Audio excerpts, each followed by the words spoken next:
Hi welcome back. ഇന്ന് നമ്മളുള്ളത് വാരണാസിയിലെ തന്നെ one of the most important പ്ലേസിലാണ്. ഇതിൻ്റെ ഇമ്പോർട്ടൻസ് എന്ന് പറയുന്നത് ഇതിൻ്റെ യുണീക്ക്നെസ് തന്നെയാണ്. കാരണം സാധാരണ അമ്പലങ്ങൾ, ഇതൊരു അമ്പലമാണ്, പക്ഷേ ഒരു ഔട്ടർ ലുക്കിൽ നമുക്കൊരു മ്യൂസിയം തോന്നിയാലും ഒരു അമ്പലമാണ്. പക്ഷേ ഇവിടെ ആരാധിക്കുന്നത് ദൈവങ്ങളെയോ അല്ലെങ്കിൽ വിഗ്രഹങ്ങളെയോ അല്ല. പിന്നെ നിന്നല്ലേ അകത്തേക്ക് കയറി നോക്കാം. സോ ഇതാണ് മെയിൻ എൻട്രൻസ്. ഒരു മ്യൂസിയത്തിൻ്റെ ലുക്കുണ്ട്. ഓക്കെ, അകത്തേക്ക് കയറുമ്പോൾ പ്രത്യേകിച്ച് എൻട്രൻസ് ഫീയോ ഒന്നുമില്ല. നിങ്ങൾക്ക് എല്ലാ ദിവസവും വരാം. മോർണിംഗ് 9 to 5 o'clock ഓപ്പൺ ആയിരിക്കും. ഇവിടെ ആരാധിക്കുന്നത് ഓക്കെ നിങ്ങൾക്ക് മനസ്സിലായി കാണും, ഇന്ത്യയുടെ മാപ്പിനെയാണ് ആരാധിക്കുന്നത്. അൺഡിവൈഡഡ് ഇന്ത്യയാണ് ഈ കാണുന്നത്. കാരണം ഇത് കൺസ്ട്രക്ട് ചെയ്തിരിക്കുന്നത് പാർട്ടീഷനും ഇൻഡിപെൻഡൻസിനും മുമ്പാണ്. സോ ഒരു മദർ ഇന്ത്യയുടെ ഒരു ഫുൾ ലെന്ത് നമുക്കിവിടെ കാണാൻ കഴിയാം. കാരണം പാകിസ്ഥാനും നേപ്പാളൊക്കെ ഉൾപ്പെടെ നമ്മുടെ ഒരു മദർ ഇന്ത്യയാണ് ഈ കാണുന്നത്.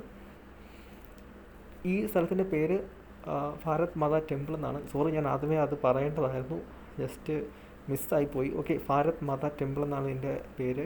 നമ്മുടെ ഇന്ത്യയുടെ മാപ്പാണ് ഇവിടെ പൂജിക്കുന്നത്. ഫോറിൻ ടൂറിസ്റ്റ് ഏറ്റവും കൂടുതൽ വരുന്ന ഒരു വൺ ഓഫ് ദ പ്ലേസ് ആണ് വാരണാസിയിൽ. കാരണം വേൾഡിൽ തന്നെ വളരെ യുണീക്കായിട്ടൊരു പ്ലേസ് അല്ലേ.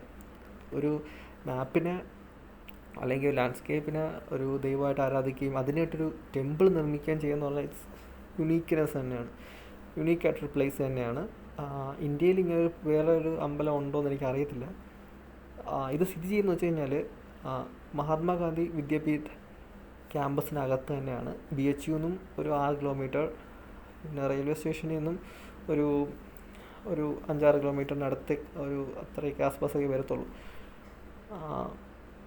ഇതാണ് എൻ്റെ മെയിൻ ഒരു ഹാളിലേക്കുള്ള എൻട്രൻസ് വേ ആണ്. ഇതിൻ്റെ ഫ്രണ്ടിലുള്ളൊരു പാർക്കാണ്. കാരണം ഇവിടെ ഭയങ്കര ആളെന്നാണ് ഒരുപാട് ആൾക്കാർ സാധാരണ വരുന്നതാണ്. ഇപ്പോൾ കോവിഡൊക്കെ ആയതുകൊണ്ടാണ് ഇപ്പം ആൾക്കാർ ഭയങ്കരമായിട്ട് കുറഞ്ഞത്. മോർണിംഗ് വാക്കിനായാലും ജസ്റ്റ് സംസാരിക്കാനായാലും ആൾക്കാർ ഒരുപാട് പേര് ഈ പാർക്കിൽ വരുന്നുണ്ട്.